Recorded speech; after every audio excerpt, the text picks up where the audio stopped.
Vamos. Boa noite, todo mundo. Boa noite a todas, a todo. Ademir é único? A todo que está aqui. Super bom ter todo mundo aqui, gostoso. A gente está com 60 pessoas, 61 pessoas, viu? Bastante pessoas aqui. É um imenso prazer meu estar aqui fazendo a abertura desse evento. Eu tenho uma relação muito longa com a Wanda, de muitos anos atrás, então eu fico muito feliz de estar aqui, participando um pouquinho, e tem várias colegas aí na colaboração do livro também, então fico muito feliz de estar aqui com vocês.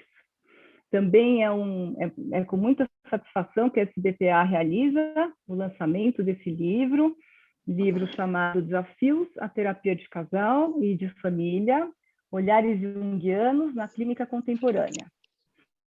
Esse livro, então, foi organizado pela Wanda Lúcia Diório Benedito, membro analista da SBPA desde 1989, da terceira turma, membro da IAP, fundadora e coordenadora do Núcleo de Casal e Família da Clínica da SBPA, núcleo esse que é muito frutífero, que tem trazido bastante produções, já fez um livro, esse é o segundo, e que faz atendimento à população de baixa renda.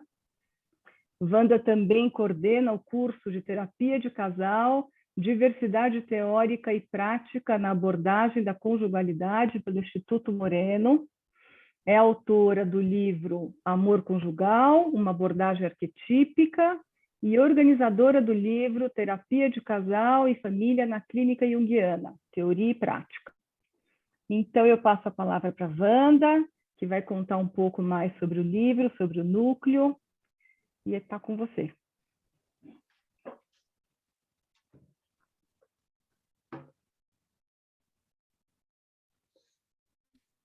Você está sem som, Wanda. Liga o som. Obrigada pelo aviso, colegas, e agradeço as palavras da Bia, tão carinhosas, que contam realmente uma longa história, e é muito bom fazer histórias, né? Esse momento agora é mais um momento que coroa uma longa história de um grupo que começou a trabalhar com terapia de casal, nesse núcleo da sociedade, e que começou há 20 anos atrás, desde 2000, uma turma pequenininha, mas aos poucos as pessoas foram se interessando, foram vindo, e com o tempo foram vindos e foram convidadas a ficar. E as pessoas que ficaram, eu agradeço demais, estão todas aqui, algumas talvez não, mas a maioria, que aceitaram o convite e o desafio para continuar estudando e trabalhando, e acabamos por fazer esse livro, né? Acho que, assim, fico feliz de ter pessoas que com o mesmo idealismo que o meu e com muita paixão pelo tema, vêm construindo um saber, e é uma construção mesmo, porque partimos quase do zero, tivemos os nossos antecessores, né? O Carlos Baiton, a quem homenageio, o Nairo de Souza Vargas, e que abriram esse espaço, e que hoje ele está sendo ocupado cada vez mais por pessoas que têm esse interesse e que hoje estão aqui apresentando o fruto desse interesse, desse trabalho, que é feito de forma muito responsável, muito persistente, né? O núcleo faz parte da SBPA, da clínica da SBPA, nasceu com dois grandes objetivos. Um, que é estudar sobre terapia de casal e família na abordagem junguiana, e o outro é atendimento, que a Bia acabou de falar, para casais e famílias de baixa renda. Eu queria falar que esse não é o primeiro livro, mas a Bia já comentou também que esse é o segundo livro. Teve um primeiro livro que foi lançado em 2015, que é o livro Terapia de Casal e de Família na Clínica Junguiana, Teoria e Prática. E os dois livros foram construídos de uma maneira muito semelhante, né? Nós nos encontramos sempre para ler e reler os capítulos que cada autor escreveu. Então, esse livro é feito com, sei lá, 30, 40 mãos, nem sei, porque todos participaram.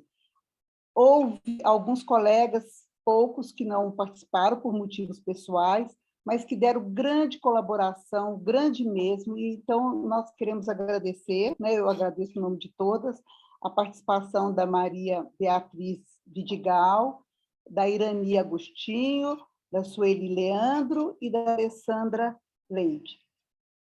E sem essa colaboração, talvez o livro não saísse, talvez, tão bom, porque parece que tem gostado, quem tem lido tem gostado, né?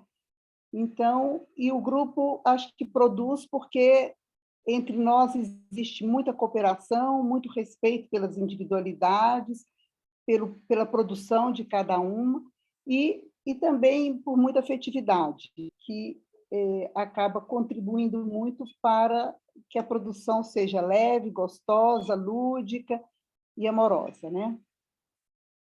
Tivemos também a colaboração da Laura Vilares, de Freitas, analista junguiana, professora livre-docente do Instituto de Psicologia da Universidade de São Paulo, doutora em Psicologia Clínica, com quem nós tivemos o imenso prazer e privilégio de poder trocar ao longo desses anos sobre a elaboração dos nossos textos, né?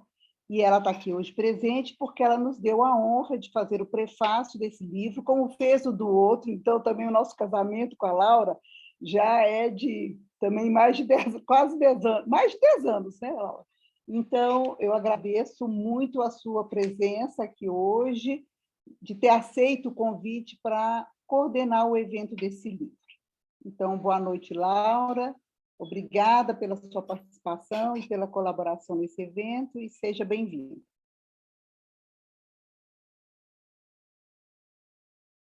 Abrir meu microfone. Boa noite, Wanda e todo mundo que está aqui nessas janelinhas. Wanda, muito obrigada por uma apresentação tão carinhosa, né? E tão exaustiva. Eu fiquei essa semana pensando assim primeiro assim, o que eu estava sentindo, né? É um misto de honra e de alegria, né? De estar aqui nesse momento, nesse lugar, e também de ter podido colaborar com os dois livros, né? De algum jeito tem uma sequência entre eles, e é bonito de ver a sequência. Eu recomendo para quem ainda talvez não conheça o primeiro, porque o primeiro livro era num momento em que tinha muito, e não faz tanto tempo, né? 2015, mas tinha muito pouca coisa junguiana publicada sobre família, né?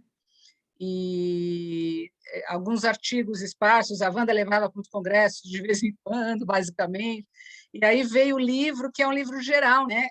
Como é terapia de casal e de família na clínica junguiana, então ele tenta pegar grandes temas, né? E agora esse já vai trazer desafios, né? Quer dizer, aspectos mais particulares que vão pegar e desafiar, e de um jeito bem interessante. Então, é honra, alegria, é admiração, amizade, né? Eu me sinto um pouco desse núcleo, né? Assim, porque por essa oportunidade, né, de estar um pouco junto com os textos, de escrever os prefácios e de estar aqui hoje. E o que eu posso dizer é que tudo que esse grupo faz parece uma festa, porque tem muita comemoração, muita alegria, né? Muita troca entre as pessoas, é muito rico, né? É muito rico. Ao mesmo tempo, se todo mundo que for ler o livro vai ver que tem trabalho consistente também, né? Então, é o ideal, né, gente? Trabalho consistente com afeto, com celebração, né? Dentro da dificuldade. A gente vê que é um livro muito embasado na prática, isso é um grande valor, né? Não é assim, pessoas que pensam ideias e vão escrever, que também tem seu valor, mas a gente vê que são situações clínicas, né? que são trazidas e discutidas, e aí elaboradas teoricamente, então isso é uma riqueza enorme. Situações clínicas assim, São Paulo, Brasil, né? diferentes tipos de famílias, então é um livro de uma riqueza enorme, né? E eu fiquei pensando essa semana, hoje eu virei assim mestre de cerimônias, né? Não sei se eu tenho muita vocação, mas é um desafio gostoso que eu resolvi encarar. Eu fiquei pensando numa imagem que talvez expressasse um pouco essa família. É engraçado, porque eu fui para imagens de grupos, de famílias, e eu não conseguia sair deste grupo, como se este grupo também fosse, e é uma família, né? É uma família rica, porque ele tem a amizade, a diversidade, né? O afeto, o trabalho, tem uma boa família, porque tem espaços arejados, né, para as individualidades, cada capítulo é diferente, não precisa ler na sequência que eles estão no livro, dá para pular, voltar, né? Então, eu fiquei pensando, nossa, isto é uma família também, né? Um modelo de colaboração, de trabalho, é muito bonito. Aí eu não conseguia pensar em outra imagem, a não ser o espelho quase, né? Ó, tá aqui, né? Então, é isso que eu posso trazer. Eu não quero ocupar muito tempo, eu espero que ainda venha mais um, né? Livro. Até desafiei um pouco no prefácio, falei, gente, essa pandemia está mexendo com as famílias, quem sabe o próximo vai poder falar disso, né? Porque uma situação que está aí, né? Então, vamos lá, porque agora a ideia, eu também não vou apresentar ninguém, né? Porque eu acho que cada uma pode se apresentar, são todas excelentes terapeutas de casal e de família, né? A coordenação da Wanda é muito boa, porque ela, ao mesmo tempo,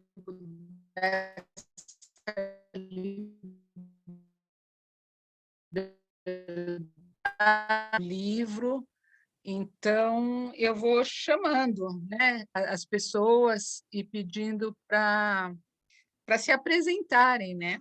A primeira é a Wanda, que já está apresentada, né, Wanda? Que vai poder trazer alguma coisa do seu capítulo de um jeito peculiar e criativo. Eu vou falar assim, tá bom? Agora. Então, já passo a bola para você, Wanda. Você precisa abrir o microfone.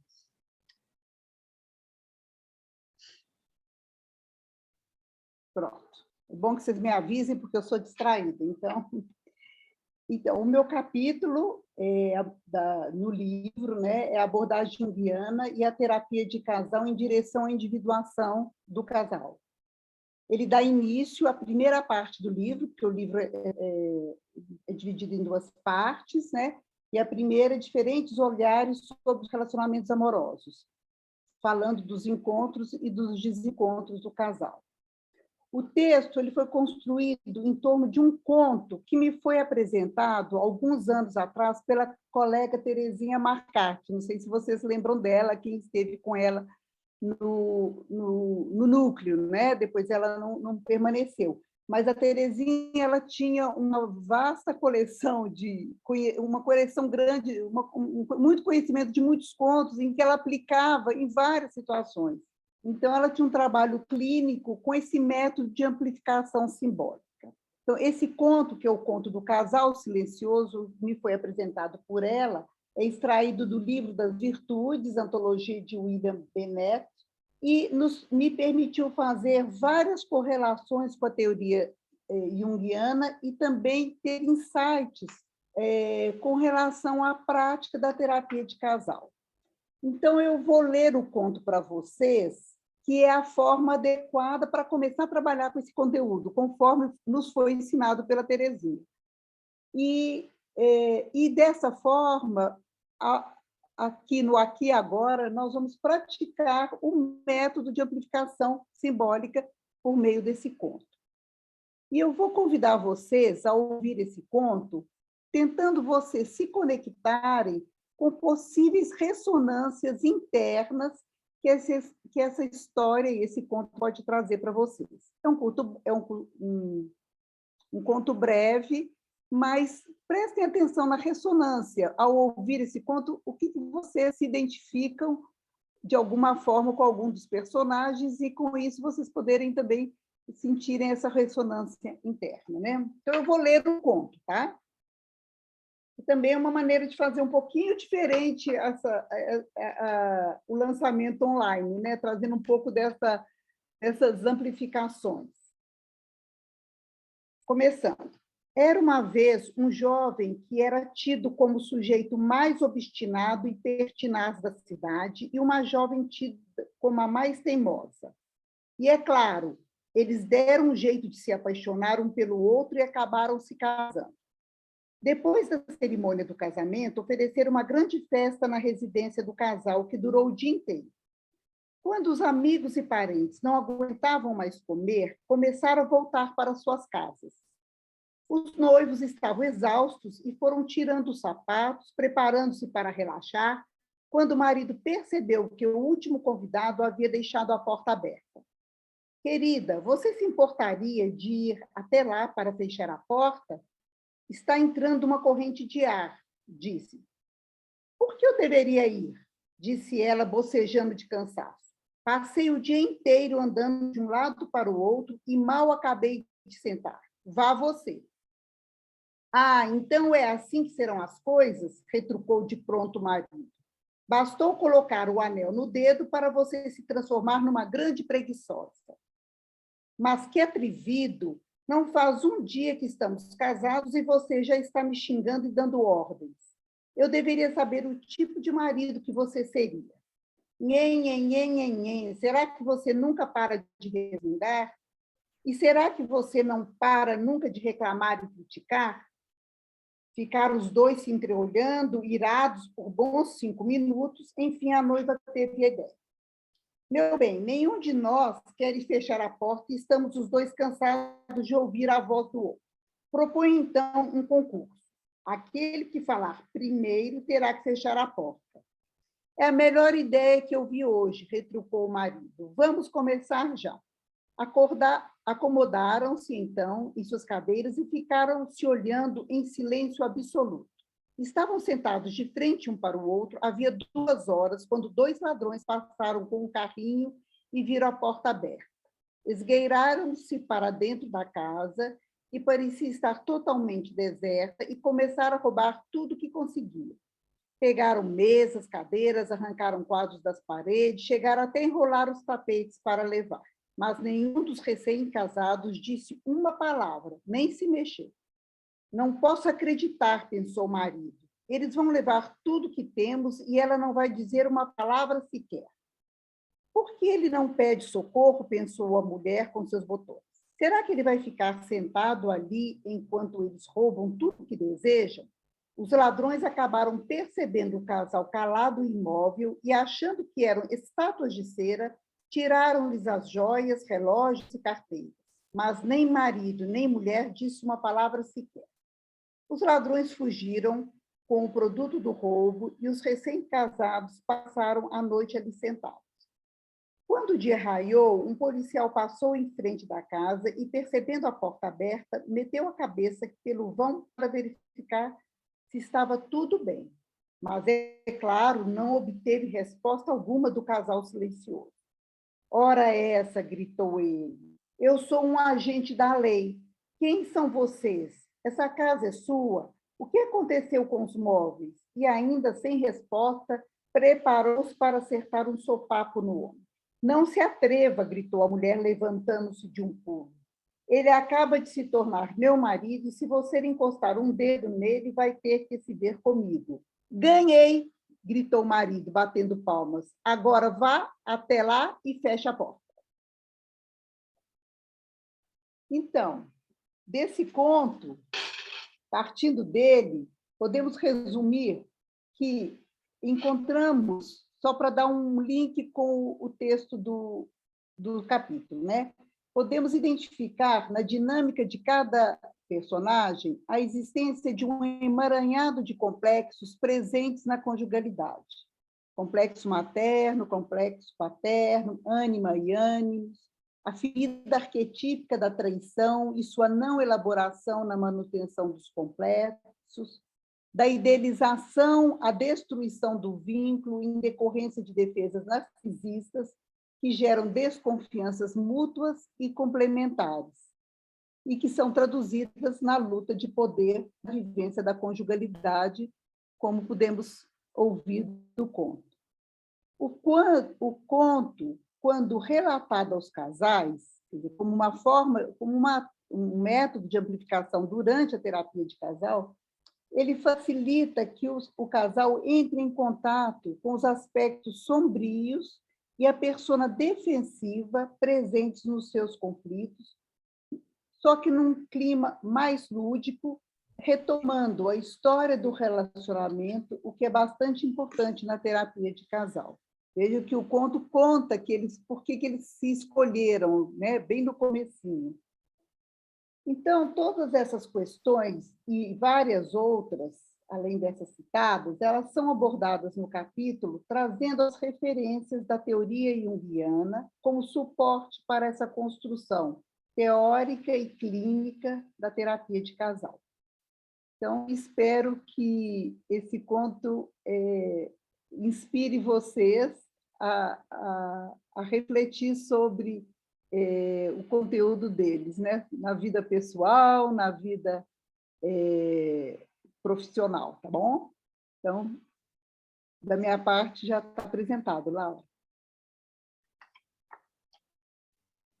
Muito legal, Wanda, porque você convocou a gente, né, a pensar, a sentir, né, se identificar com esse casal. Muito legal isso. E depois fez uma amplificação.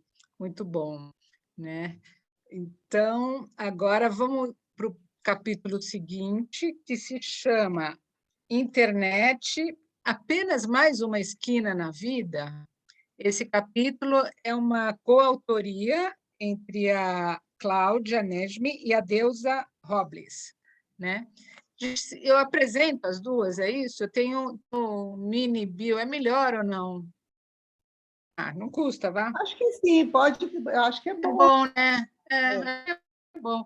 Então, as duas são psicólogas do núcleo, todo mundo é do núcleo, né? Do núcleo da SBPA de Casal e Família. A Cláudia, ela é psicóloga pela PUC de São Paulo, é especialista em cinesiologia psicológica pelo Instituto Sede Sapiense e também terapia de casal e família pelo Instituto Jacó Levi Moreno e pela SBPA. Ela também escreveu um capítulo no outro livro de 2015 do Núcleo. Tá? A Deusa é psicóloga formada pela FMU, membro analista da SBPA, que é afiliada à IAAP, é especialista em terapia de casal e família também pelo Instituto Jacó Levi Moreno e pelo Núcleo, e também é coautora do outro livro. Tá? Então, as duas escreveram esse capítulo sobre a internet, um tema super atual e que ficou ainda mais intenso com a pandemia, né? Então, eu não sei como as duas vão querer fazer para apresentar o capítulo, mas a palavra agora é de vocês. Precisa abrir o microfone. Então, eu vou falar primeiro, né? Eu sou a Cláudia, boa noite para todos, né? Então, a gente começou o capítulo porque já há algum tempo a gente estava observando no consultório e no dia a dia que a forma dos casais se encontrarem tinha se ampliado. E a internet trouxe mudanças significativas nos comportamentos. De que forma isso afetou o relacionamento amoroso? Quais as diferenças que ocorrem com o aparecimento de aplicativos de encontros? O que está por trás do mundo virtual quando se trata do romance? Esses e outros questionamentos foram abordados no nosso capítulo. E, então, a gente fez um pensamento dessas coisas, não? Porque a literatura é muito pouca. Nós conseguimos alguma coisa, mas atualmente está sendo mais produção desse tema. Então, a gente contou muito com a nossa experiência profissional de consultório, né? E também do nosso grupo, nosso grupo trouxe luz a esses questionamentos, né? E trouxe pensamentos bem interessantes sobre o tema. Acho que é isso, né, Deusa?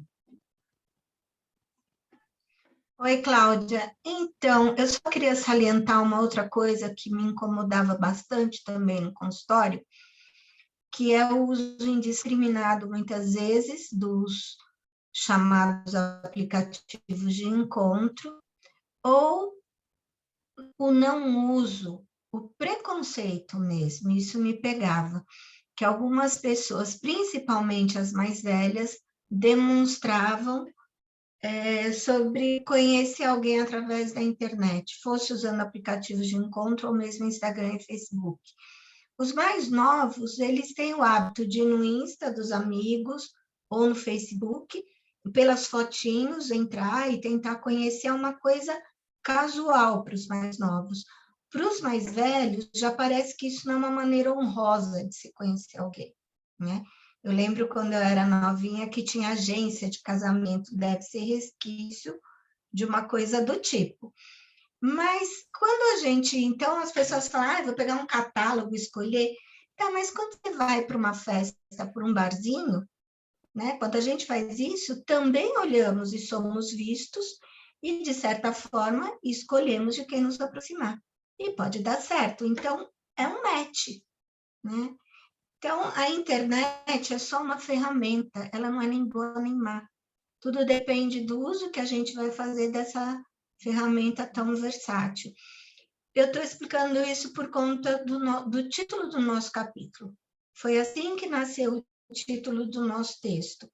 Uma vez que a internet, para a gente, acabou sendo apenas mais uma das possibilidades que nós temos para cruzar com algumas pessoas. Só mais uma esquina da vida onde tudo pode acontecer. Acho que foi esse o sentido que a gente quis dar ao nosso capítulo, né, Cláudia? Obrigada. Bem interessante, né, gente? Então, me mandaram uma mensagem para eu lembrar que o livro está à venda, né? E vai ter e tem desconto aqui hoje. Então, aproveitem. Estou achando divertido esse papel. Acho que para o desconto você entrar num link, não? Vou procurar saber, peraí. Tenta descobrir, depois você fala, porque eu não sou tão boa assim. Bom, então, da internet, vamos para outro tema que também é atual, interessante, desafiador, que são os casais homoafetivos. Então, é o capítulo da Adriana Garcia, que vai falar sobre os casais homoafetivos, afinando a escuta. Né? Como é que a gente pode escutar os casais homoafetivos? A Adriana também é psicóloga desde 1994, trabalha com adolescentes, adultos, casais, famílias, especialista em atendimento de casais e famílias pelo Instituto Levi Moreno e pela SBPA, né? Terapia de casal e de família na Clínica Jungiana. Então, Adriana, a palavra é sua. Boa noite a todos. Eu tive a honra de contribuir com esse capítulo para o livro, e uma coisa que eu queria só ressaltar, que o clima afetivo mesmo desse grupo faz bastante diferença para que a gente produza todo esse trabalho com tanto apoio das colegas. Então, eu agradeço o grupo, queria aproveitar esse espaço para agradecer. Sobre o meu capítulo, eu tenho interesse nesse tema das relações homoafetivas há muitos anos. Eu comecei a estudar a temática de atendimento de casal e, coincidentemente, há mais de 20 anos atrás, o primeiro casal que eu recebi na clínica era um casal composto de 2 mulheres. E eu já tinha interesse no tema, e esse casal e outros casais que vieram para a minha clínica me incentivaram a estudar cada vez mais. E o que eu fui observando é que os casais homoafetivos cada vez mais procuram os consultórios da gente, e não tem nada, ou não tem nada não, tem pouquíssimo material escrito sobre a temática de casais homoafetivos. E isso me interessou e eu comecei a pensar numa maneira de trazer não só uma parte teórica, mas trazer um pouco também da ideia de como trabalhar o manejo desses casais, porque parece incrível, né? Mas a sexualidade é muito ampla e essa divisão de homossexualidade e heterossexualidade acontece no final do século XIX. E o meu objetivo com esse capítulo é de fazer com que a gente, os terapeutas de casal e de família, né, dessas famílias homoafetivas, que a gente questione um pouco de que lugar que a gente escuta esses casais, porque se a gente está falando que essa divisão aconteceu no final do século XIX, a gente acaba entendendo que nessa divisão a heterossexualidade ganhou um papel de protagonismo e a homossexualidade um papel inferiorizado nessa divisão. E que muitas coisas que foram produzidas, inclusive dentro das teorias que a gente se informou, das teorias que a gente leu, traz esse viés. Então, como se a heterossexualidade fosse superior de alguma maneira e trazendo a ideia de uma certa patologização da homossexualidade. Então, essa ideia do par heterossexual é muitíssimo forte em todos nós. Então, quando a gente recebe um casal na clínica, quer dizer, essa referência da heterossexualidade é muito forte para a gente. Então, eu trago no capítulo esse questionamento. Que lugares que a homossexualidade passou, né? De que lugar que a gente escuta isso? Será que as nossas teorias também têm preconceitos, né? E também falo um pouco sobre a questão das especificidades do atendimento de casais do mesmo sexo, porque até uma grande abertura a gente dizer assim, atender um casal homossexual é a mesma coisa que atender um casal heterossexual. É muito parecido, porque eles trazem as dinâmicas, os questionamentos e os conflitos muito, muito parecidos. Só que tem a diferença deles pertencerem a um grupo diferente, no sentido que tem questões específicas. Por exemplo, um casal gay quer ter um filho. Ok, como que eles vão ter um filho? Isso é uma temática para terapia de casal. As famílias de origem aceitam as relações? Enfim, a questão da homofobia, tanto na forma externa como internalizada. Então, meu objetivo foi trazer para o capítulo assim, um certo questionamento exatamente do nosso papel, né? E arejar um pouco e pensar que quem quer trabalhar com casais homoafetivos pode se beneficiar estudando um pouco, lendo um pouco sobre essa temática. Pode ajudar bastante. Então, foi isso que eu quis trazer para o capítulo.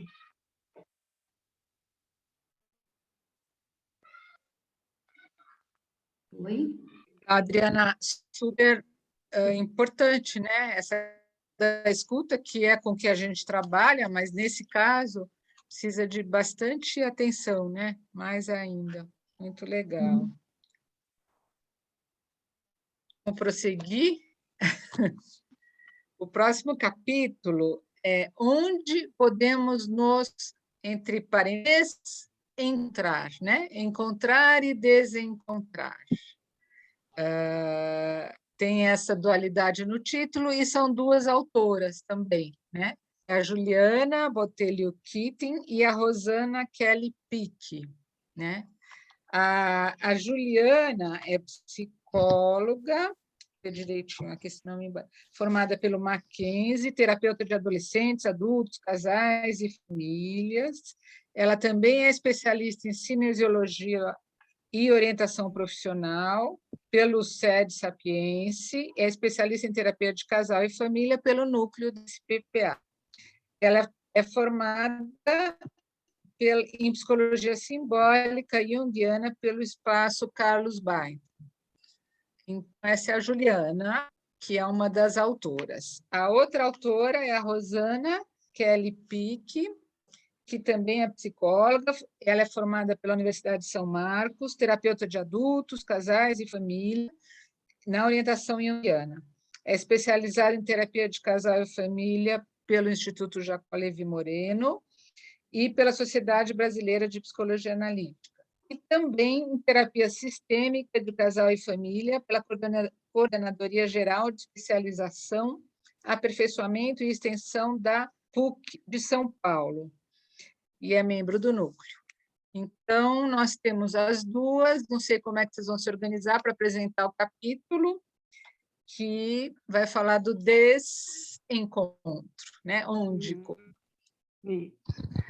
Obrigada, Laura, boa noite a todos. E na apresentação da Ju faltou só o graciosa, porque essa é o que define, né? Não está aí, né, no nome dela, Juliana Graciosa. Não é, Obrigada, Rô! É a minha parceira de escrita, um prazer, né, foi a gente construir esse capítulo. E eu queria, a Adriana falou um pouquinho da força do grupo, né? Como é que foi, eu acho, do apoio que a gente encontra, e eu queria reiterar isso, e também falar um pouco dessa força agregadora da Wanda, que é o que permite a gente, né, realizar esse trabalho em plena pandemia, como um momento de estudo, um momento de recuo, né, um momento de a gente conseguir juntos apresentar esse livro aqui, que é uma grande conquista para todos nós, né? E com muita alegria, né? É um trabalho que a gente faz com muita alegria, assim, tem muita festa mesmo, Laura, em todo o processo, né? No começo, no meio e no fim também. Então, falando um pouquinho do nosso capítulo, a Ju e eu, né, a gente partiu um pouco de uma referência que a gente vive, né, muitas vezes na clínica, especialmente com casais, onde as mulheres muitas vezes sofrem, né, pela dificuldade de encontrar o seu próprio espaço para a expressão da individualidade dentro da dinâmica do casal, né? Então, e a partir disso, todos os desencontros e conflitos que muitas vezes vão surgindo em função dessa dificuldade, né, de encontrar essa possibilidade de expressão. Então, foi a partir um pouco dessa experiência clínica, né, dessa conversa, de tentar identificar, que a gente partiu para uma ideia que foi selecionar 3 referências, na verdade 2, contando a terceira como a parte da clínica, de fato, quer dizer, vivência prática, né?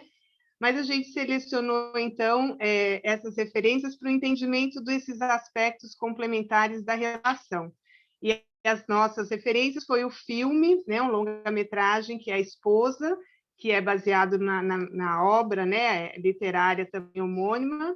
Depois, O Mito, de Eco e Narciso, e as vinhetas que a gente reuniu da própria prática clínica, para poder fazer uma relação entre esses 3 elementos e entender um pouco e aprofundar um pouco essa compreensão a partir da perspectiva das mulheres, né? Que é o que a gente tinha ali como referência. Então, as mulheres que muitas vezes no casal estão no consultório e encontram uma dificuldade para poder expressar sua individualidade, e isso se torna um conflito para o casamento.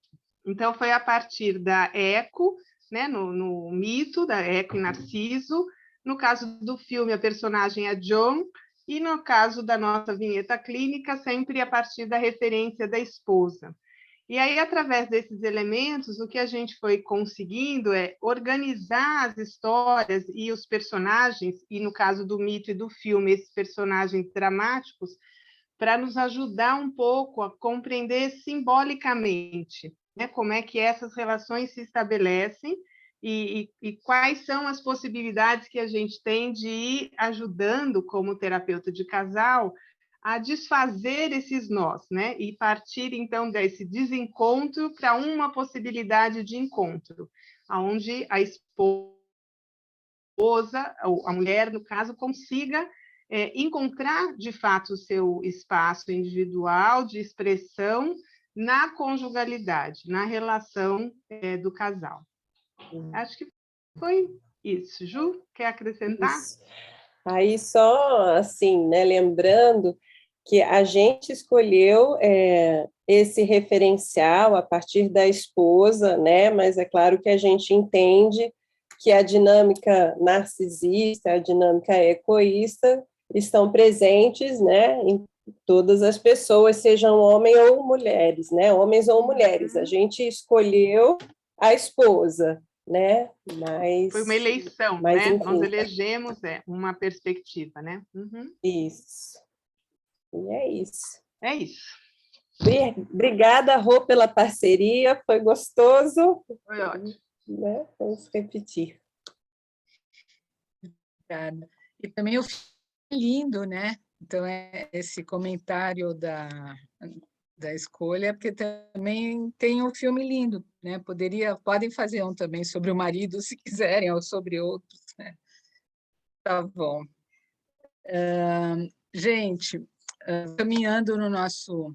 Agora eu me sinto oferecendo um cardápio, sabia? É divertido, porque é como se tivesse... A gente está degustando, né? Especiarias, pratos muito exóticos, especiais, gostosos, né? Eu me sinto assim nesse momento, interessante. Bom, agora a gente vai partir para o capítulo da Olga Maria Fontana, que se chama Corpo e Toque na Terapia Individual e de Casal, Psicologia Analítica e o Trabalho de Peto Sandor. E também é uma bela contribuição, né? Porque o Sandor é um dos que trouxe a psicologia junguiana para o Brasil, para São Paulo, em especial, e a Olga se dedica a trabalhar bastante com isso, inclusive a trabalhar com a obra do Sandor, né, Olga? E bem importante, então vamos lá. A Olga é psicóloga, formada pela PUC, tem especialização em cinesiologia psicológica pelo Instituto Sede Sapiense, é especialista em psicologia clínica e supervisora clínica pelo Conselho Regional de Psicologia de São Paulo, é especialista em terapia de casal e família pelo Instituto Jacoli de Moreno, psicoterapeuta de casal e família pelo Núcleo da SBPA, fundadora da Orion Clínica, Centro de Estudo de Psicologia Analítica, coautora dos livros Jung e Sandor, Trabalho Corporal na Psicoterapia Analítica, Ensinamentos de Peto Sandor, Terapia de Casal e de Família, de 2015. É uma vasta produção e esse desafio, inclusive online, né? De fazer trabalho corporal com casais. Bom, gente, eu queria muito estar contando para vocês o meu percurso, né? Eu trabalho há muito tempo, eu me formei na PUC, eu tive aula, conheci o Sandor, fui paciente dele, fui aluna dele, então aprendi com ele mesmo as técnicas corporais e aprendi a usar a psicologia analítica junto com as técnicas corporais. Eu trabalho assim no consultório com terapia individual há muitos anos e depois que eu conheci o núcleo da Wanda, que eu comecei a ter aula de terapia de casal e família, eu comecei também a ficar com vontade de usar trabalho corporal junto com a terapia de casais e família. E eu faço isso de uma maneira muito simples, muito suave, não é nada assim estratosférico, né?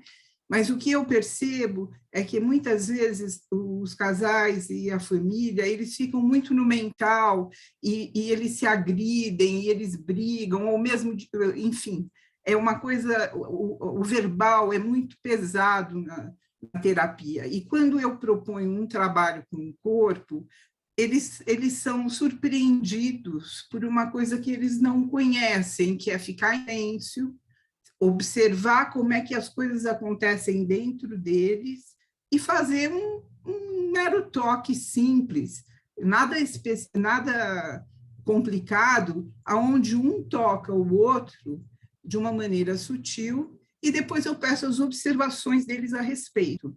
Então, com isso, eu acabo conseguindo observar o casal de um outro jeito, né? Ali aparece a brincadeira, às vezes a solidão, o namoro, que às vezes não aparece no verbal.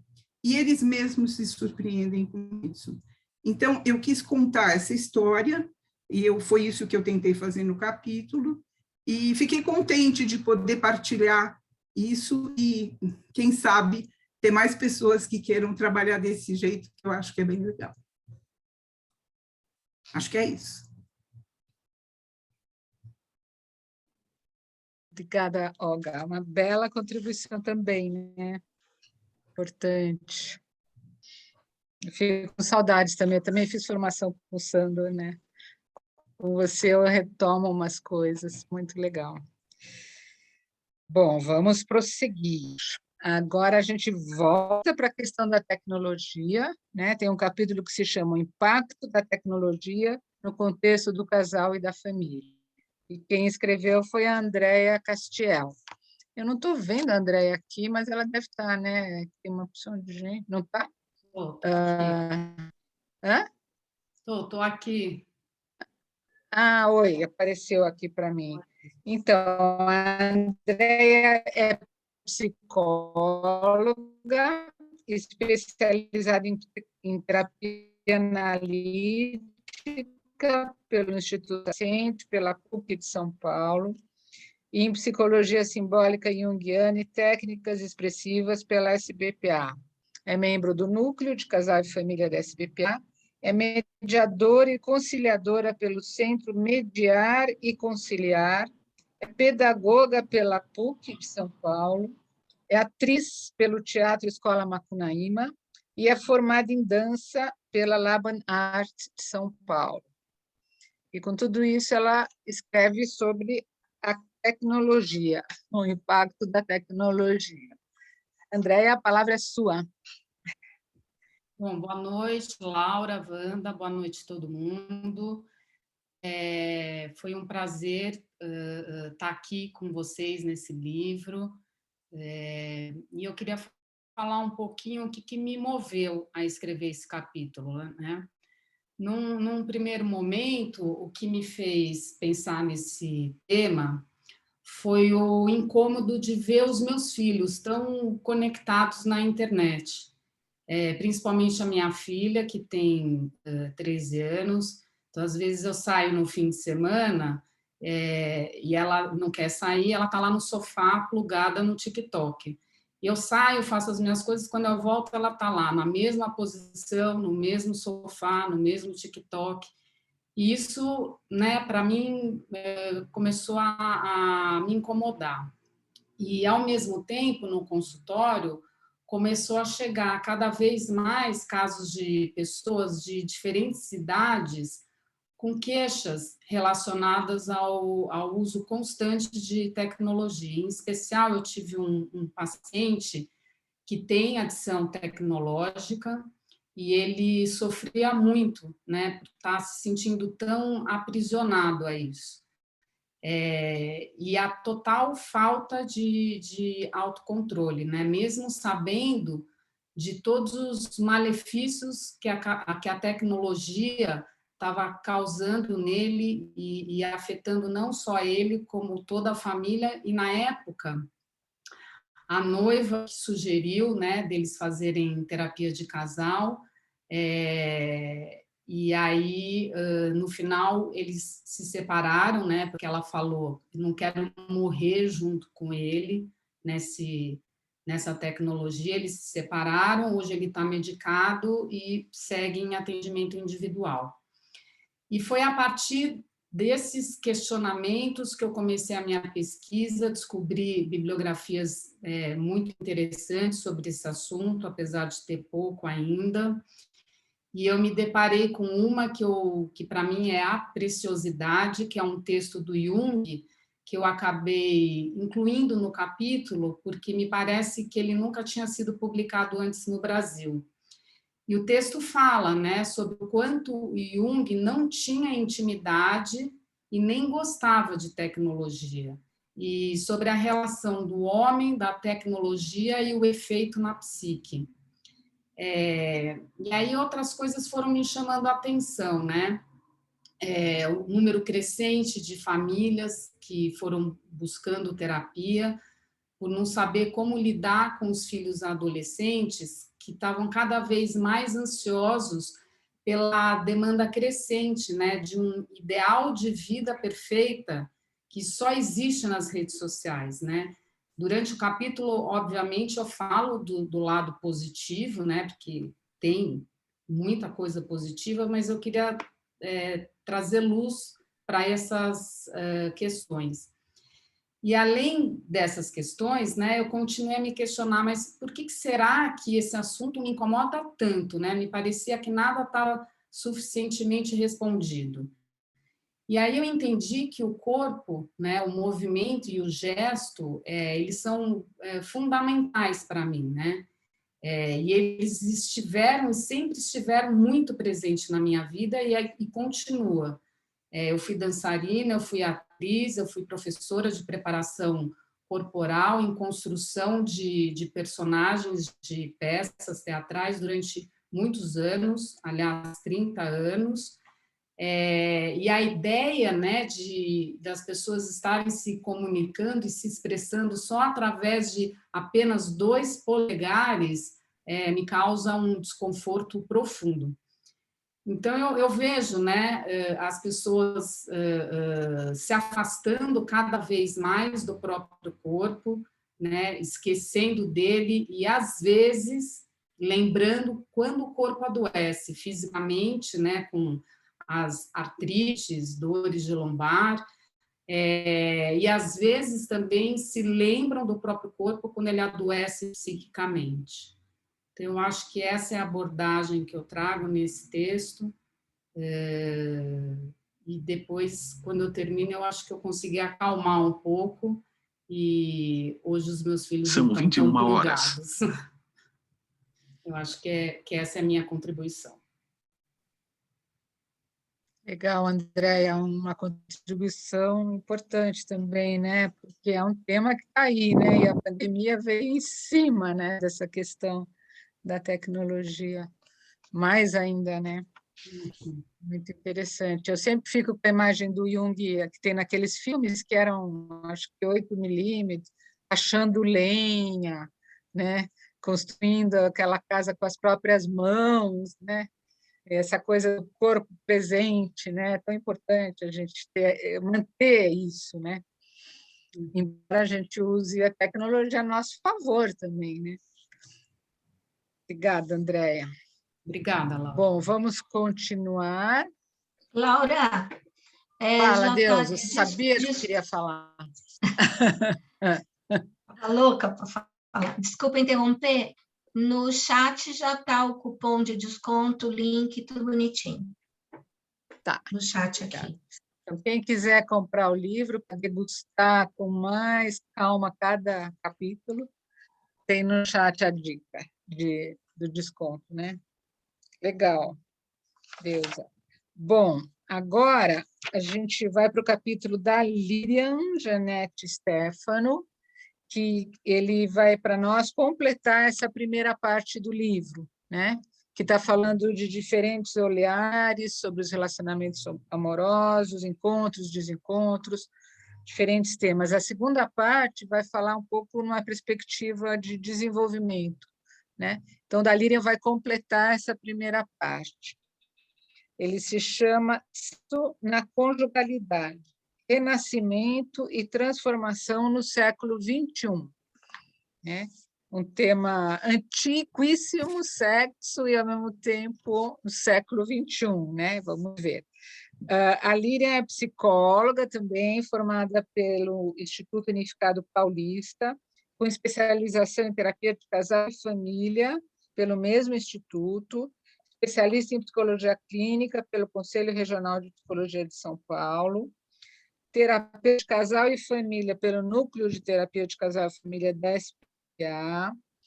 Ela também é coautora dos outros livros, do outro livro, desculpe, do Núcleo, Terapia de Casal e Família na Clínica Jungiana, de 2015, e de um outro livro que se chama Por que os Deuses Castigam, né, de 2014.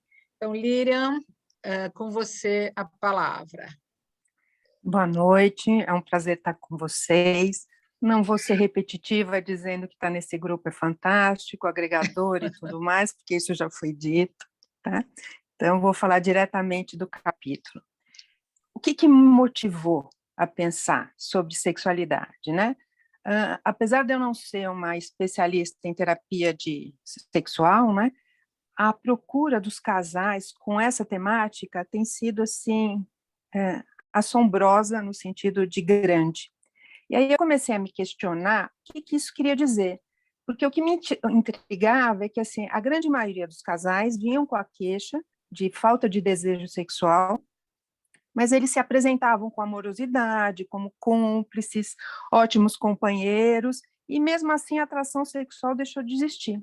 Aí eu começo a me questionar se as justificativas ou as explicações que a gente tinha até agora, né, sobre sexualidade, então, diferenças de homem e de mulher, hormônio, menopausa, tempo de casamento, eram suficientes para explicar essa falta de desejo, né?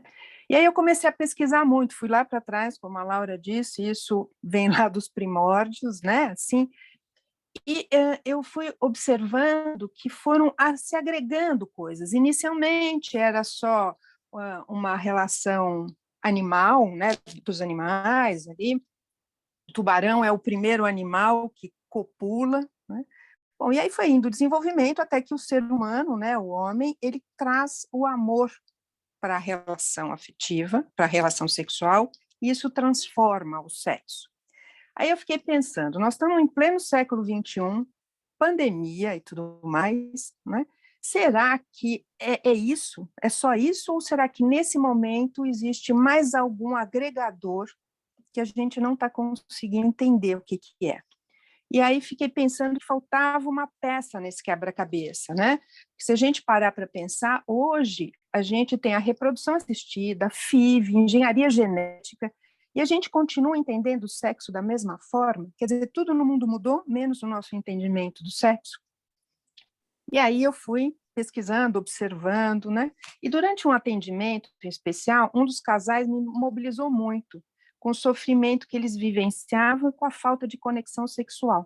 E aí, por intuição, eu começo a ler para eles o seguinte conto. Capirote, o homem-bala, e Regina, a trapezista. Só saio do canhão se a mulher da minha vida vier acender o pavio, exclamou Capirote emburrado. A companhia inteira estava ao redor do canhão.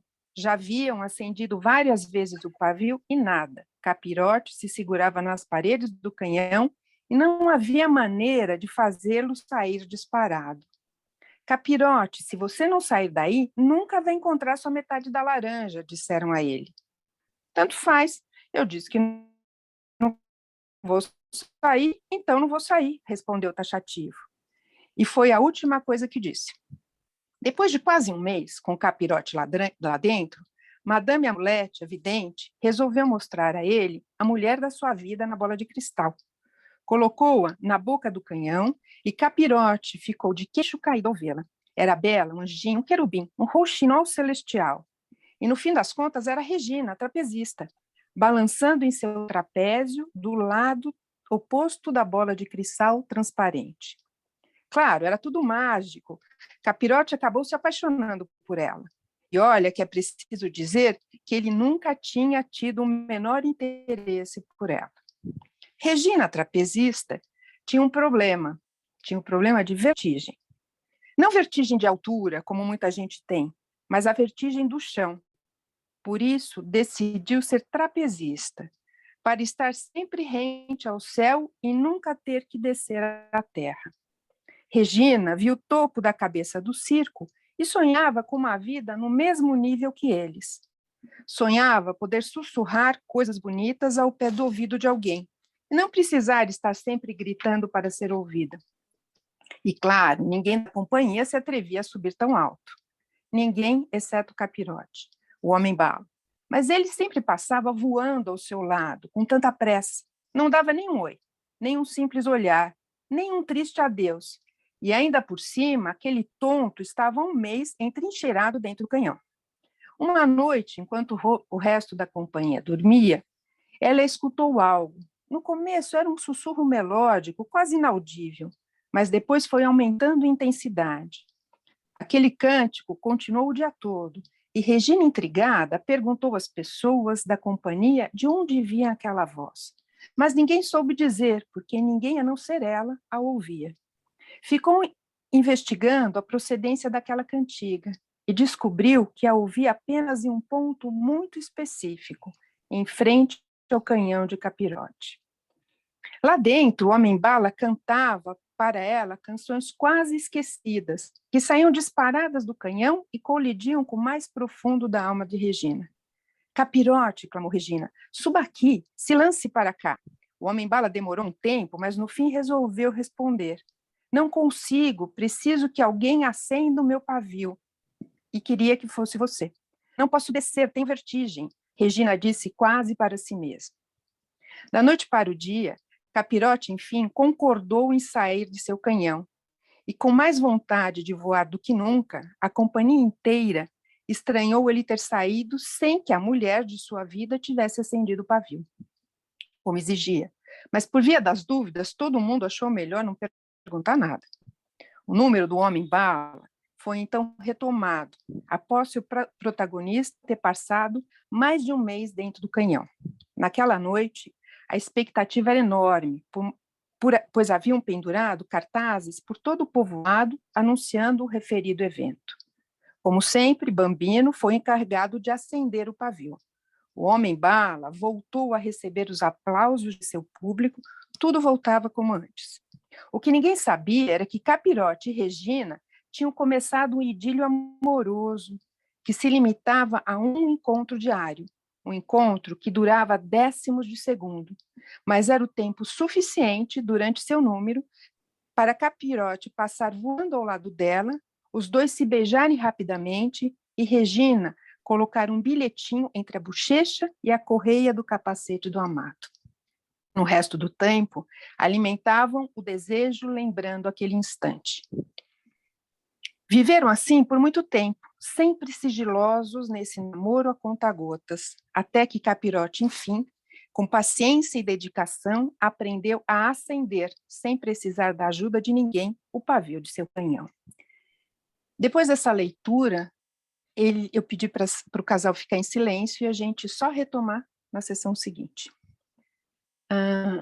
A sessão seguinte foi muito mobilizadora e, a partir de todo o material que eles trouxeram, né, muitos questionamentos e insights, tanto para o casal quanto para mim, surgiram. Né? E aí eu fui em busca dessa união espiritual, né, que é a junção do céu com a terra. E aí, uma das peças do meu quebra-cabeça talvez seja a gente parar para pensar que, além do físico, né, do corporal, do mental, do psíquico, talvez tenha uma ligação espiritual. E que a falta de desejo no século XXI talvez seja só a ponta de um iceberg, e é nesse mergulho que eu vou escrever um pouco esse capítulo. E aí, se vocês quiserem saber mais, leiam o livro. É isso. Uma boa degustação, né? Assim que mostra. Que legal. E como é rico, né? É o segundo conto que a gente ouve. A Wanda trouxe, você trouxe um agora ali. Como é rico, né? A gente poder trabalhar com esse conhecimento que perpassa, né, o tempo e toca afetivamente. Obrigada. Bom, gente, agora, deixa eu ver como é que a gente está de tempo. Tá bom, eu acho, né? A gente acabou a primeira parte do livro, a segunda parte se chama O Casal nos Diferentes Ciclos da Vida. Então, a gente vai ter um capítulo que é sobre a parentalidade, de maneira geral, outro que é sobre como é que é ser um casal com filhos pequenos, outro que é como é que é ser um casal com filhos adolescentes,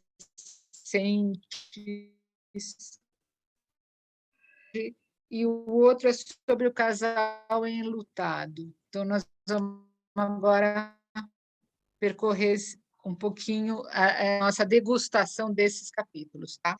O primeiro é da Betânia Farias, e vai falar, o título é Reflexões para uma Clínica Junguiana na Perinatalidade e na Parentalidade. A Betânia é psicóloga e mestre em distúrbios do desenvolvimento pela Universidade Presbiteriana Mackenzie. Ela é especialista em psicomotricidade e psicologia perinatal.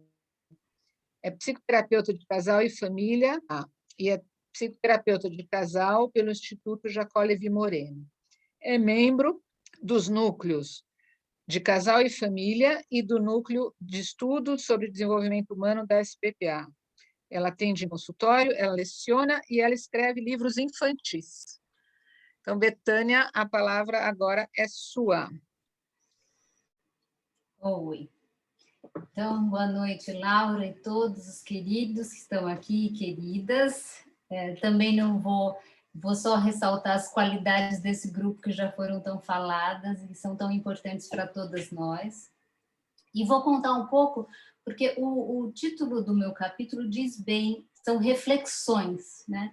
E a história, esse capítulo vai se misturando um pouco com a minha própria história de cuidadora. Eu cuido de criança desde que eu tenho 7 anos de idade, cuidando dos primos. Então, ao longo da minha vida, eu fui me deparando com questionamentos meus sobre essa potência, essa coisa bonita que eu acho na atitude de cuidar de outro, de cuidar de uma criança, de cuidar de pessoas. Então, tem 2 vieses aí, eu acho que no texto eu me coloco também bastante como pessoa, que são as minhas perguntas, os meus questionamentos enquanto cuidadora, né, que me considero. Então, algo que me levou para esse caminho foi esse meu encantamento, essa coisa que eu acho de bonito em cuidar de pessoas. E cuidando de criança, eu acho que tem uma sutileza ali que me encanta muito, que me gera perguntas todos os dias. Mas pensando na clínica, eu vim de um caminho da educação, passei pelo trabalho como doula, como educadora perinatal.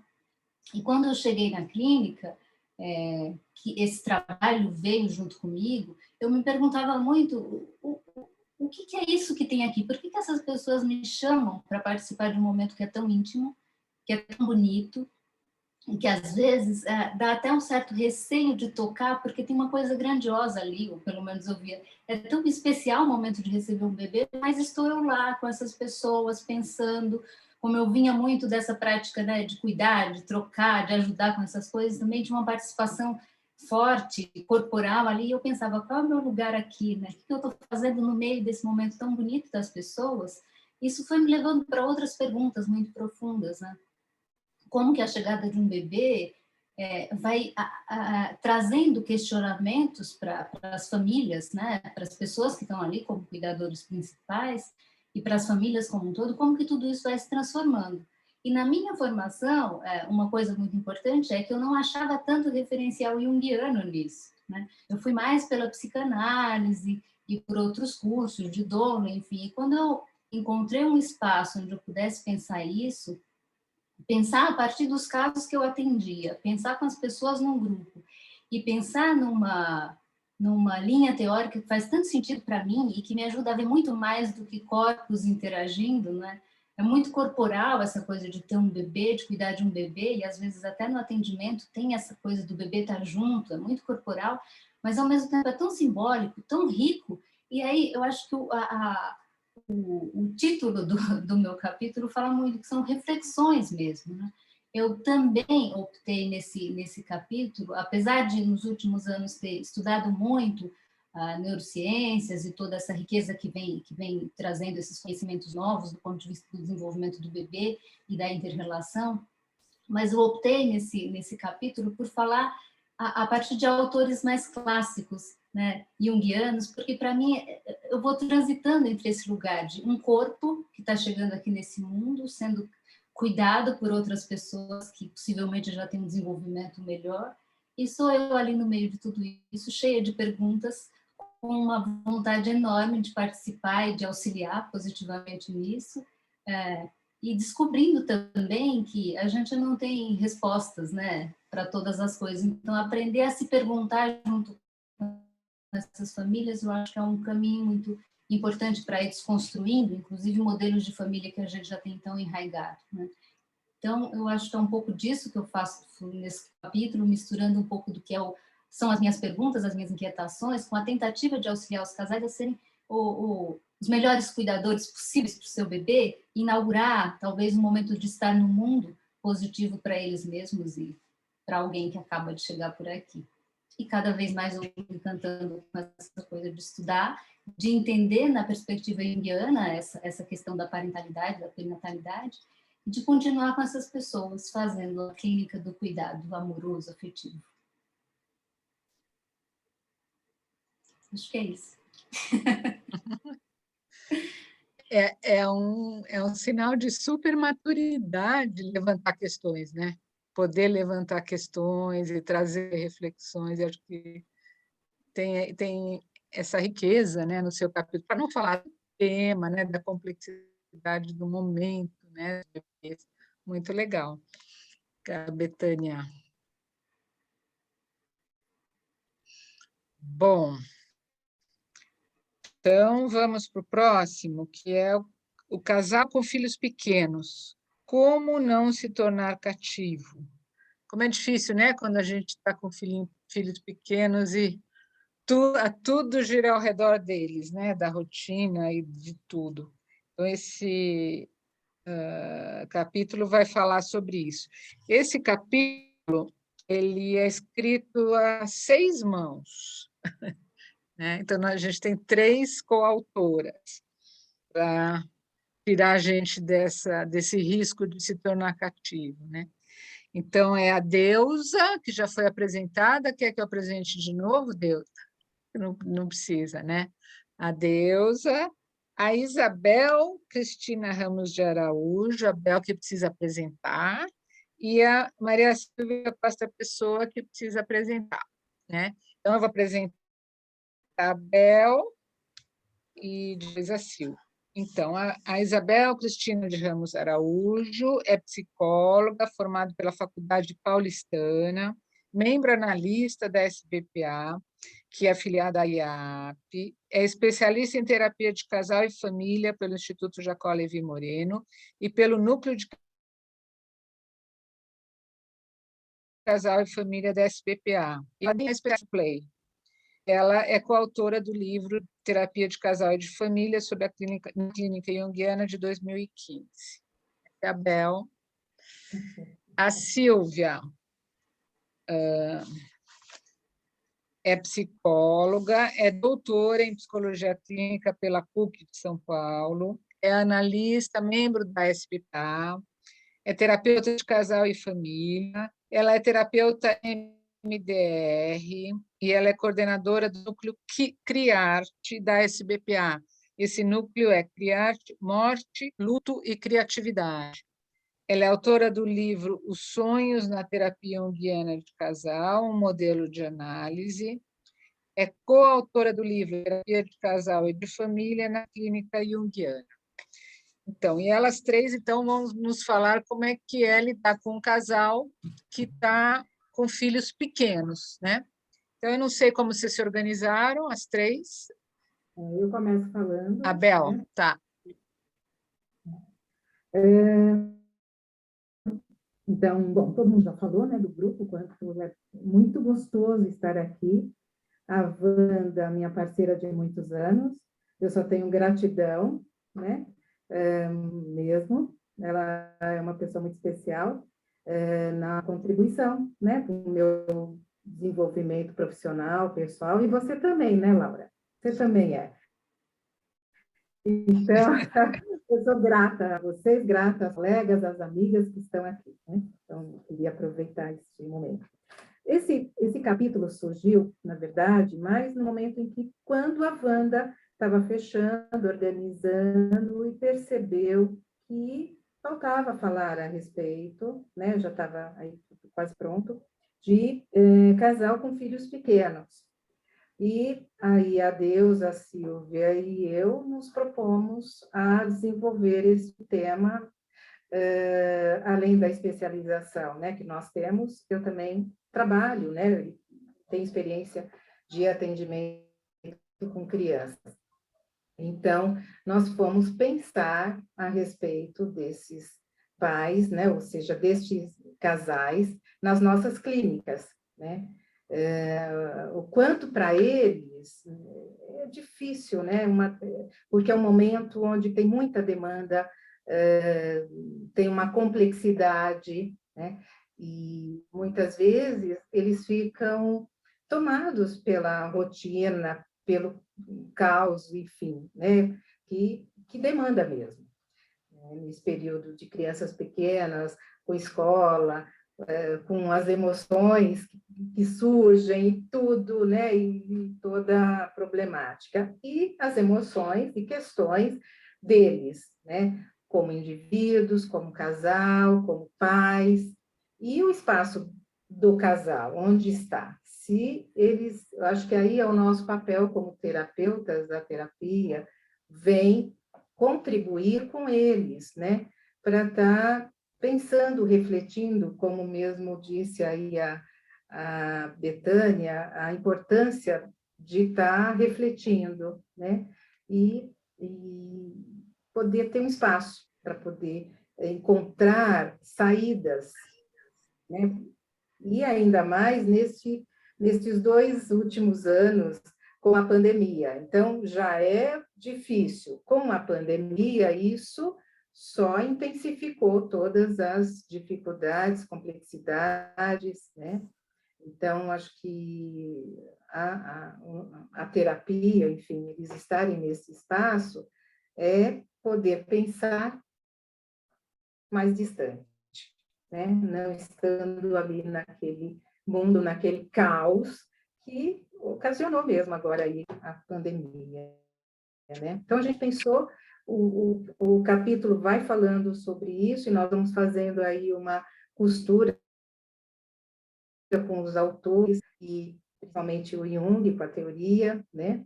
E eu acho que é isso, né? A gente vai tratando. E eu queria, só como você mesmo instigar, ou seja, né, provocar aqui um pouquinho, né? Lendo aqui um trechinho, e depois a Deusa entra com um poema aí, né? É um poema, né, Deusa? Agora, né? Então, eu vou ler um trechinho aqui do nosso capítulo. Fazendo referência à música, quando as crianças saírem de férias, de Erasmo e Roberto. Não é imprescindível tirar férias para viver o aspecto leve e divertido nesse conturbado ciclo de vida.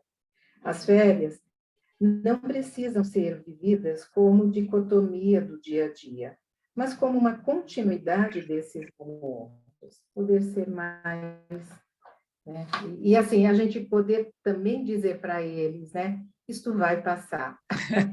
Esses momentos vai passar. É um momento super tenso muitas vezes, mas vai passar. Mas que não podem ser, o casal não pode ser engolido, né? Por toda a rotina e tensão, né? Que viveram aí. Acho que é isso. Parece pouco, mas é um belo desafio mesmo, né? Esse dia a dia, essa rotina. É muito trabalho, né? Muito legal. Capítulo que contribui. Então, tá. Quando a gente fez o nosso capítulo, Silvia, Abel e eu, a gente colocou ao final um poema do Vinícius de Moraes, muito conhecido, mas em função de termos que nos adequar ao tamanho e extensão, né, do capítulo, a gente retirou. Então, a gente achou que aqui era uma boa oportunidade para usar aquilo que a gente já tinha separado. E aí, só mesmo um Vinícius de Moraes para trazer com alma, né, um poema sobre coisa tão corriqueira, sobre coisa do nosso cotidiano. O nome do poema é Enjoadinho, acho que a maioria até já conhece. Então, eu vou contar para vocês esse poema. Filhos, melhor não tê-los, mas se não os temos, como sabê-lo? Se não os temos, que de consulta, quanto silêncio como os queremos. Banho de mar diz que é um porrete, onde voa transpõe o espaço, engole água, fica salgada, se odifica. Depois, que boa, que morenaço que a esposa fica. Resultado, filho. Então começa a pôr em ação. Cocô tá branco, cocô tá preto, bebe amoníaco, comeu o botão. Filhos?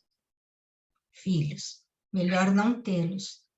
Noites de insônia, cãs prematuras, prantos convulsos, meu Deus, salvai-os. Filhos são o demo, melhor não tê-los. Mas se não os temos, como sabê-los? Como saber que macieza nos seus cabelos, que cheiro morno na sua carne, que gosto doce na sua boca? Chupam gilete, bebem shampoo, ateiam fogo no quarteirão. Porém, que coisa louca, que coisa linda que os filhos são. Esse é o nosso capítulo, só que de um jeito muito mais teórico. Que lindo.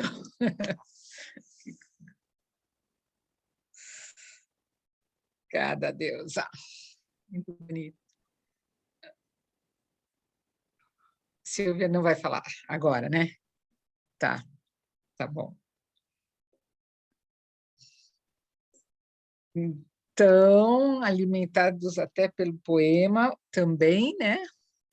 Que bom que você trouxe de novo, né? Que não coube, que vocês trouxeram, que bom.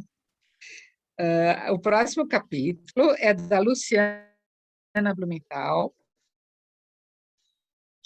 que é os nossos filhos agora cresceram um pouco, não que vai melhorar, né? Não é mais aquela rotina toda, mas são filhos adolescentes e pais na meia-idade. Então, mudou a questão, mas continua. A dupla crise como oportunidade de desenvolvimento, né? Então, a Luciana é psicóloga, formada pela PUC de São Paulo, com especialização em psicoterapia de orientação junguiana, coligada a técnicas corporais pelos Instituto Sede Sapiense e em psicoterapia de casal e família pela SBPA.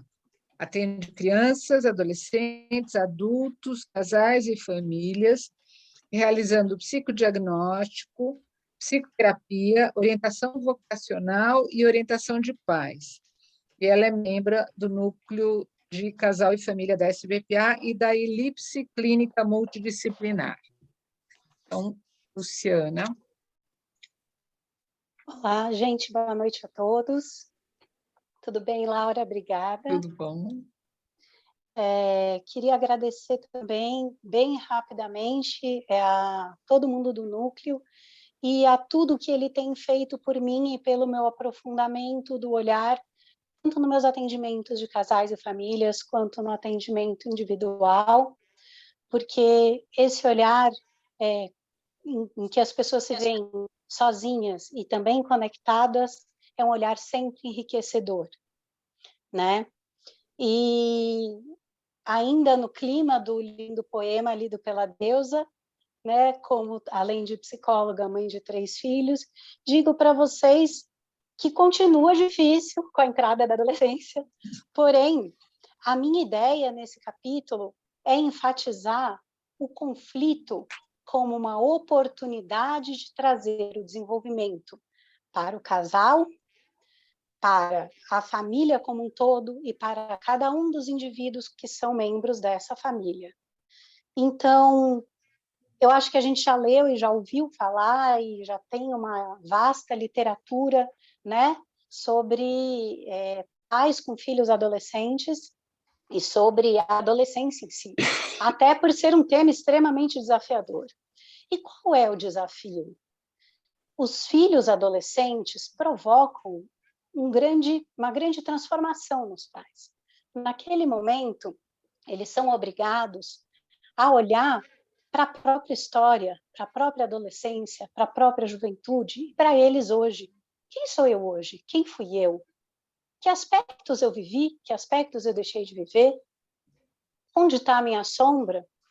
E todas essas questões trazem, evidentemente, conflitos, né? Para uns mais, para outros menos, para cada um dos membros do casal, para o casal como um todo, muitas vezes. E o que eu fui experimentando na minha clínica, que, como vocês viram, eu atendo diversas faixas etárias, mas sempre atendi muita criança, especialmente adolescentes e jovens adultos, eu fui vendo cada vez mais a necessidade de trazer os outros membros da família, mesmo que fossem em sessões pontuais, por exemplo, um irmão e uma irmã, o pai e a mãe, o pai e o filho. E aí isso levou para a SBPA e para essa formação em casal e família, que só trouxe enriquecimento para o meu olhar clínico. E aí, o que eu consigo perceber a partir daí é que, embora a gente pudesse falar nesse capítulo, eu pudesse falar de inúmeros conflitos e de inúmeras questões que a gente vê, né, nessa dinâmica de pais na meia-idade com filhos adolescentes, óbvio, gente, frisando novamente, nem todos estão na meia-idade quando têm filhos adolescentes, porém é o mais comum, é o mais típico, por isso eu coloquei essa questão aqui. A gente tem muita coisa falando sobre isso, mas a gente tem pouca coisa, e do meu ponto de vista, a clínica junguiana tem muito a contribuir para um olhar para o conflito, um olhar para a crise, com um aspecto positivo, desenvolvimentista. O conflito traz o desenvolvimento, o conflito gera a solução. E aí, isso vem do olhar junguiano, dessa perspectiva finalista, né, do caráter finalista que a gente tem. Antes da gente pensar só no porquê, a gente pensa sempre no para quê. O conflito ou sintoma, ele tem um para quê, ele existe para nos trazer algo. Então, quando acontece a adolescência do filho e ela nos provoca em algo na nossa alma, e provoca o casal, por que será que isso provoca? O que provoca? E o que eu vejo na maioria das famílias são casais e famílias paralisadas com esse conflito, no sentido de negarem ou simplesmente não saberem o que fazer. Eles entram em uma coisa muito defensiva. E aí, quando a gente consegue olhar para esse conflito como uma mola propulsora, como algo que move, que traz movimento, que, do meu ponto de vista, é outra riqueza da teoria junguiana para a família, quer dizer, como algo que nos tira de uma estagnação, como algo que nos tira do lugar comum, como algo que nos leva a nos desafiar, o quanto o desafio pode ser enriquecedor e nos trazer para uma outra etapa da vida, nos trazer para novos passos, eu acho que é a partir daí que eu consegui, nos 3 casos clínicos que eu trouxe aqui, em todos os demais que eu atendi de casais e de famílias, trazer o desenvolvimento de questões, sair dessa paralisia, promover o desenvolvimento, como eu disse antes, de cada um dos membros do casal e da família como um todo. Nos 3 casos que eu trago, um deles, o enfoque está na paralisia do casal, frente ao conflito com o filho adolescente. No outro, eu coloco uma questão mais geral familiar. E no outro, um casamento em crise, no qual a mola propulsora dessa crise se inicia com o adolescer das filhas. E a partir daí, a minha proposta é levar o paciente a entender esse poder mobilizador, quer dizer, levar a pessoa que está lendo, vocês quando estiverem lendo, e o paciente quando está comigo, a entender que há um sentido aí e que há uma riqueza, e que se a gente puder olhar para essa riqueza, por mais que ela doa, por mais que ela nos paralise por um certo tempo, e a gente deve respeitar, isso é normal, por mais que ela seja incômoda, como que isso pode ser transformador. E então, com essa ideia de transformação, com essa beleza, né, do movimento e do entendimento do conflito como algo negativo, mas que traz consequências positivas, eu vejo a riqueza ou a grande contribuição do olhar junguiano para esse tema já tão falado e já tão estudado, e que por isso procurei trazer esse enfoque. E assim, a gente consegue ajudar cada um dos membros a seguir o seu desenvolvimento seguirem seu processo de individuação, e cada um a conseguir trilhar o seu próprio caminho, que antes estava paralisado, estupefato, frente ao novo, que é o adolescer desses filhos. É isso, gente.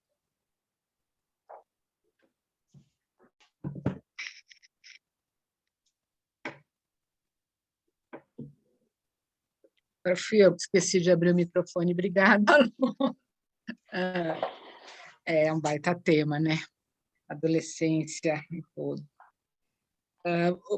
Bom, o tempo está passando, tempo cronológico, o tempo do livro, e agora nós vamos para o capítulo que vai falar sobre o envelhecimento e a contemporaneidade, né? Esse capítulo também é escrito a 4 mãos, pela Maria da Glória de Miranda e pela Marli Tagliari. A Maria da Glória, é difícil chamar de Maria da Glória, a Glória é psicóloga, formada pela PUC de São Paulo, psicoterapeuta de crianças, adolescentes, adultos, casais e família, com especialização em psicologia analítica e técnica de trabalho corporal pelo Instituto Sede Sapiense. É especialista em terapia de casal e família pelo Instituto Jacó Levi Moreno e pela Sociedade Brasileira de Psicologia Analítica. Professora e analista junguiana pelo Instituto Junguiano de Ensino e Pesquisa, o IGEP. É coautora também do livro Terapia de Casal e de Família na Clínica Junguiana, desse grupo de 2015. A Marli é psicóloga formada pela Universidade Metodista de São Paulo, psicoterapeuta junguiana, com formação em terapia de casal e família, pelo Núcleo de Estudos e Prática Sistêmica do Instituto Sistemas Humanos. É especialista em terapia de casal e família pelo Instituto Jacó Levi Moreno e pelo Núcleo de Casal e Família da SPPA. E também é coautora do livro Terapia de Casal e de Família na Clínica Junguiana. Não sei como é que vocês se organizaram para apresentar. Eu vou falar. Você, né, Glória? Isso, tá. Eu vou falar. Bom, o que moveu eu e a Marli a querer construir um texto sobre envelhecimento. Primeiro que a população mundial está envelhecendo e o número de idosos é cada vez maior no mundo todo. Aqui no Brasil, o país que sempre foi conhecido como o país dos jovens, né? É um país que também está envelhecendo. Então, nós entendemos que esse era um tema bastante importante para a gente poder falar a respeito dele. O nosso texto não traz nenhuma resposta aos desafios que o envelhecimento traz, mas traz muitas reflexões. E esse era o nosso objetivo, que a gente pudesse refletir, né? E é interessante porque nós procuramos vários autores com perspectivas diferentes a respeito do envelhecimento, porque a gente queria um texto mais rico, né, e múltiplo. Mas o que eu digo é que Jung é um fio condutor, né, de todo o nosso texto. A gente se baseou, né, até em questionamentos de outros autores através dos textos do Jung, né? E é interessante porque a gente, quando ouve falar no aumento da expectativa de vida, a gente escuta a evolução da ciência, tecnologia, saneamento básico, medicamentos, né? Então, tudo isso é considerado o fator determinante da longevidade que a gente tem hoje. Mas tanto Jung quanto Hillman trazem uma visão muito diferente disso. O Jung diz que, se não fosse importante para a evolução da espécie, né, vivermos mais tempo, isso não estaria acontecendo. E o Hillman diz que nós vivemos mais e mais tempo para podermos aprimorar o nosso caráter.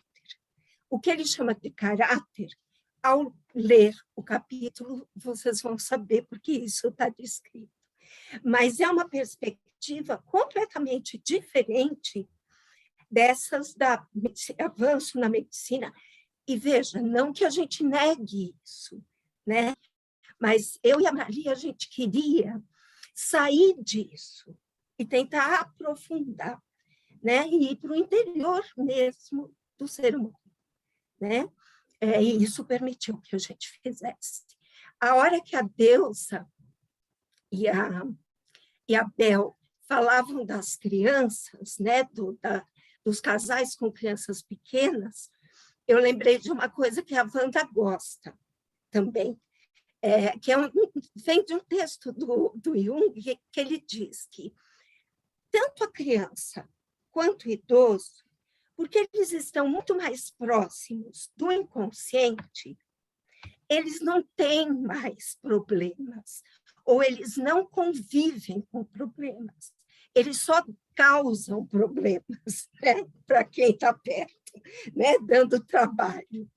Então, a hora que as meninas estavam lendo o poema lá do Vinícius, eu lembrei dessa fala, né, do Jung. Então, os autores vão colocar, em termos do que é o envelhecimento e do que é envelhecer bem, né, várias perspectivas, né, perspectivas até com as quais a gente não concorda muito, mas a gente achou importante colocar no texto para que cada um pudesse refletir, né? Mas eu acho que essa questão do envelhecimento, né, e o caráter prospectivo que a Luciana trouxe, né, na questão do para quê, né, é o que o Jung diz. Ele diz que, na verdade, a psique ela tem um caráter prospectivo. Então, ela se encaminha para um fim, ela se encaminha para o repouso, né? E a morte é um repouso. Embora o Jung diga que vida e morte, eles são contínuos. A vida, e ele diz que a vida sempre existiu muito antes de nós. E muito provavelmente continuará existindo depois de nós, né? Então, ele fala da importância desse contínuo. E tanto para mim quanto para a Marli, que não está aqui, mas eu falo por ela, tem algo que o Jung traz, que eu acho que provoca uma reflexão muito importante. Ele diz que quem tem muito medo de morrer, normalmente é aquele que teve muito medo de viver, né? Por isso que ele coloca como um contínuo morte e vida. E faz muito sentido, porque também o envelhecimento depende de como a pessoa que envelhece conseguiu viver a própria vida, né? Se ela sente que ela viveu ou se ela sente que ela deixou coisas para trás, né? E a gente sabe que o que ficou para trás aparece de uma maneira bastante imperiosa na metade da vida, né? Na metanoia, onde a nossa energia precisa voltar, ela se volta, na verdade, para dentro, né? E se na primeira fase da vida a nossa pergunta é o que a gente quer da vida, e a gente sai buscando, na segunda metade da vida, com o envelhecimento, a pergunta passa a ser o que a vida quer de mim, né? E eu acho que essa questão faz com que a gente se detenha muitas e muitas vezes sobre aquilo que a gente está fazendo, né? Se o que a gente está fazendo tem sentido e tem significado, né? Que são dois conceitos absolutamente presentes na obra do Jung. E eu acho que é isso. O restante, né? As outras questões e provocações estão no texto. Eu quero, porque esqueci no começo, agradecer todo mundo que está aqui, que reservou essas 2 horas do seu tempo para estar com a gente. Muito obrigada. E o grupo, esse grupo, ele é espetacular. É uma família, como a Laura disse, e a Laura é membro desta família. Eu também. Obrigada. Posso falar mais uma vez? Pode. Já que é uma família, não vamos esquecer de mais um membro da família. Casais com filhos pequenos, Bel, Deusa e Silvia. A Silvia só não falou aqui hoje, mas ela vai falar, calma, calma. calma. Não, mas os casais com filhos pequenos. A Silvia esteve com a gente. Eu apresentei ela. Sim, a Glória agora citou e esqueceu da Silvia. Estou trazendo a Silvia. Desculpe, a Glória. Tá. Sim. Silvia, me desculpe. É que eu colei você no luto. Eu colei você no luto. Imagina. Vamos nessa. Sou membro da família. Eu queria até aproveitar e dizer que a Glória foi introduzindo um pouquinho o capítulo da Silvia também, né? Verdade. Falando de morte, de fim da vida. Então, ela não deixou a Silvia toda de fora, assim, né? Porque ela foi introduzindo. Mas a Silvia... Você vê que a sincronicidade vai acontecendo, né? Eu sou a última, hein, gente? A última. Vamos Você é lá. a última. Deixa eu falar o nome do seu capítulo. Verdade. Eu já apresentei você, colega, membro analista, e trabalha com luto, morte também, né? O seu capítulo é o Casal Enlutado, Dinâmica e Desafios. Então, manda ver, Silvia.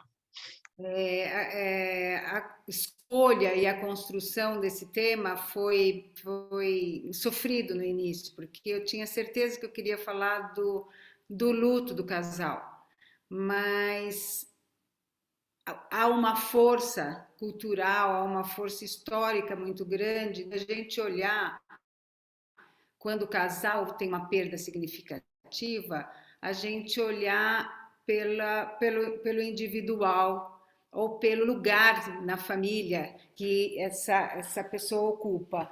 Então, eu trago aqui o foco no casal, né, que tem uma perda significativa. E aí, nesse capítulo, eu vou discorrer sobre a trajetória desse luto no relacionamento, né? Aquela ideia de 1 mais 1, 3. Então, olhar para o relacionamento como aquele que tem uma singularidade, que tem o seu luto também, assim como cada parceiro, né? E eu utilizo 3 pilares: a psicologia analítica, a teoria do luto e o cinema, a arte cinematográfica. E aí eu peguei, né?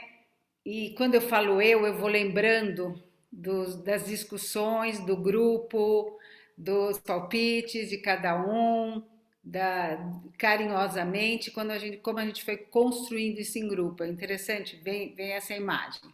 E eu trago um filme chileno de 2015, né, de direção de Matias Bizzi, que retrata os desafios e os esforços de um jovem casal para lidar com a dor da perda prematura de um filho, né? E a força que vem junto com essa dor para reconstruir a sua vida. E aí eu queria que o Felipe passasse um vídeo rapidinho. É um vídeo que vai trazer imagem pensando nesse casal, no casal, né? Tem o pai, tem a mãe, mas pensar na dor desse casal e como o que isso abala essa conjugalidade. Dá para pôr, Felipe? Felipe está por aí?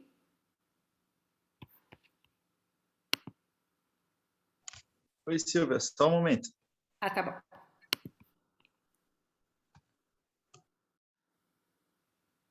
Vamos ver se entra.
E aí, nesse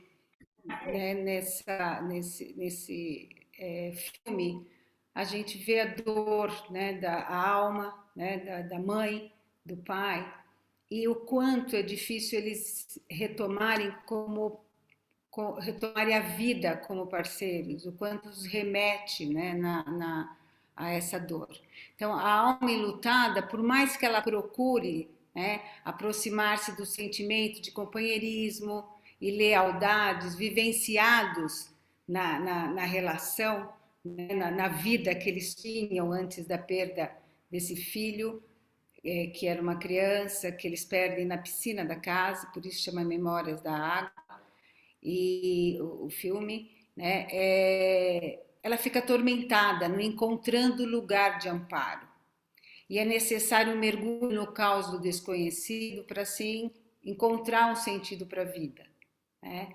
O casal tem uma força, e essa força também, ela pode muitas vezes ajudar no luto de cada um, né? E no luto dos dois. Mas muitas vezes eles também não conseguem enfrentar esse luto juntos, né? Então são muitos desafios que demandam atenção e gerenciamento de forma a contribuir para o equilíbrio do vínculo conjugal. Caso contrário, os momentos críticos podem desencadear complexos, né, fortes complexos, que também podem colaborar para a deterioração do relacionamento do casal e de complicar, né, de uma complicação do processo de luto de cada um.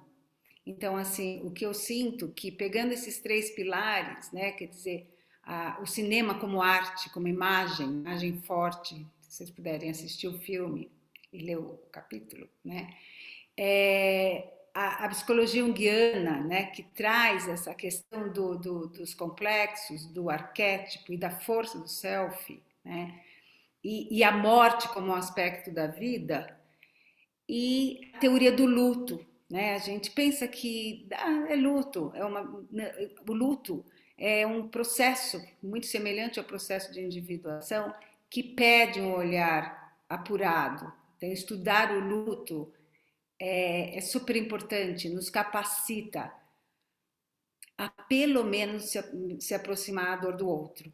E aí eu amei essa oportunidade, agradeço todo mundo, de poder focar, né, como o casal pode e precisa e deveria ser cuidado quando ele está enlutado. É isso. Obrigada. Obrigada, Silvia. A gente deu uma percorrida pelo livro, né? Eu que já li o livro inteiro, fiquei com vontade de ler tudo de novo, porque com o brilho de vocês apresentando, né, e destacando pontos, uma delícia, uma degustação mesmo. Muito legal. Parabéns, viu, gente? E obrigada pela oportunidade de estar aqui também junto. Como que a gente faz? Está na hora de encerrar, Wanda? Acho que eu vou te devolver a palavra. Como que faz agora? A gente não ensaiou o final. Ou é a Ana Guia, que é presidente da SPPA? Como é que a gente faz? Não sei se alguém da plateia quer falar alguma coisa, né? Alguém, vamos dar 1 minuto de... Já passou da hora, né? Mas se alguém quiser comentar alguma coisa, acho que é bom ter um espaço, né? Alguém que assistiu só.